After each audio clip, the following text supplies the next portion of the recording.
Human Centipede 2, I mean, I was no fan of Human Centipede 1, the Tom Six film. Human Centipede 2 has had a lot of attention because it was rejected by the BBFC, and they went to appeal, and on appeal they got a pass version through with substantial cuts. I mean, like 2 minutes of cuts, I think 32 individual cuts. And so that has garnered a certain amount of publicity for the film. The story in Human Centipede 2, which is incidentally shot in black and white, with, I suppose, what could be described as a sort of cracked visual aesthetic, is the story is a guy who's a guard in a car park is obsessed with Human Centipede, watches Human Centipede, and decides to go out and make his own Human Centipede.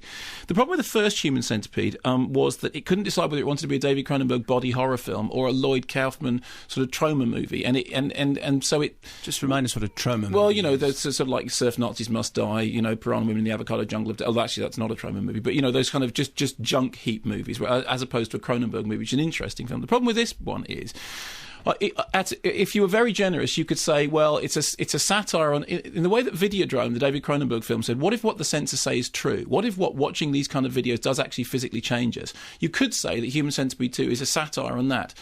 But you can't, because that's just being unbelievably kind to it. The fact of the matter is, I mean, I saw the cut version, so it is, I do understand, obviously, that the uncut version somebody may argue that you'd have to see the uncut version. I have no intention of seeing the uncut version. It was one of those films, the minute it started, I just wanted it to be finished.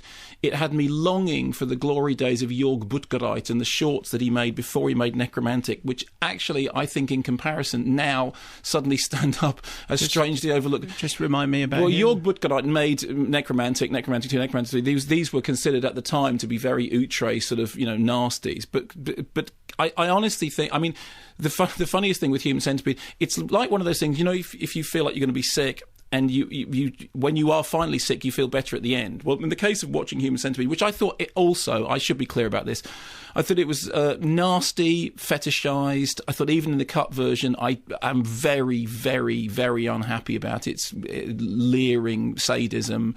Not in a kind of outrage way, just in a kind of, I just think that's just crass, and I want it to be over. And then you throw up, and then you feel better. Well, by the time the film was finished, I thought, well, that's it. It's now finished, and I can be done with it. So it's like vomiting. It's not like vomiting. It's like wanting to vomit and just wanting for it all to be over. And then it was all over, and they're making Human Centipede 2 now. I thought the one funny joke in it was at the end.